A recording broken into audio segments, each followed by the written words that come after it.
नमस्कार दर्शक बंधु पाणीपाग खबर आप समस्त को स्वागत। भीषण रूप नहीं लघुचाप प्रभाव में दक्षिण में आज प्रबल वर्षार संभावना।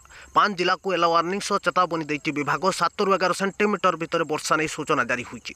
एपटे उपकूलवर्ती जिलार अनेक स्थान में बिजुली घड़घड़ी सांग को वज्रपात सूचना रही। बालेश्वर समेत 11 जिला को चेतावनी देती विभाग। आज राति समस्त जिला मान घड़घड़ी सांग को वज्रपात संभावना रही। पाणीपाग विभाग मिलता सूचना अनुसार राज्य को पुणी आसूची लघुचाप वर्षा। बंगोपसागर में लघुचाप सृष्टि नहीं पाणीपाग केन्द्र सूचना देती। तेज जुलाई केते तारीख में बंगोपसागर में लघुचाप सृष्टि हो। लघुचाप प्रभाव में राज्यर केउं सब जिला मानकु एठारु पाणीपाग केन्द्र सतर्क करबा सह केउं सब जिला मानकु अलर्ट रे रखा जायछि। निश्चय नजर पकांतु। ता पूर्वरु वीडियो को लाइक करंतु, चैनल को सब्सक्राइब करी शेयर करंतु।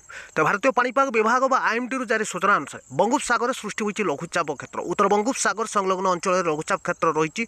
पश्चिम दिगरे गति करुछि। उत्तर आंध्र तथा दक्षिण ओडिशा उपकूल को मुहाइछि एवं यार प्रभाव में दक्षिण ओडिशार अनेक स्थान में भारी वर्षा जारी रही। सर्वाधिक वर्षा उत्तर आंध्र उपकूल रे होइछि एवं दक्षिण ओडिशार मालकानगिरी, कोरापुट, गजपति, रायगड़ा, कंधमाल जिला को प्रबल वर्षा नहीं पाणीपाग केन्द्र सतर्क करेछि। आज राति समस्त जिला मानकरे 7 ରୁ 11 सेंटीमीटर मध्य वर्षार सूचना रही। एपटे आगामी 24 घंटा मध्य उपकूलवर्ती जिला गुड़िक बिजुली घड़घड़ी सांग को वज्रपात सूचना रही। बालेश्वर समेत 11 जिला विशेषकर भद्रक, बालेश्वर, केन्द्रापड़ा, जगतसिंहपुर, कटक, जाजपुर, पुरी, खोर्धा, नयागढ़, गंजाम और गजपति जिलार केतेक अंचल देखा मिल बिजुली घड़घड़ी सांग को वज्रपात। और बंगोपसागर सृष्ट लघुचाप जो राज्य में सक्रिय होगा लगी दक्षिण पश्चिम मौसुमी वायु प्रभाव में राज्य 11 ରୁ वर्षार परिमाण बढ़िया नहीं सूचना देती विभाग। राज्यर अनेक स्थान में कोहला पाग सांग को वर्षार परिमाण बढ़िबो। एपटे लघुचाप पुणी आसुथिबारु राज्य पई आसुची प्रबल वर्षा। एथर उत्तर पश्चिम बंगोपसागर सृष्टि हेब लघुचाप क्षेत्र जार प्रभाव उत्तर ओडिशा समेत उपकूल जिलार अनेक स्थान में भारी वर्षार सूचना देती विभाग। 14 ରୁ देखा मिलिबो लघुचाप प्रभाव में वर्षा। 14 ରୁ 18 राज्यर अनेक स्थान में भारी वर्षा नहीं संभावना थिबा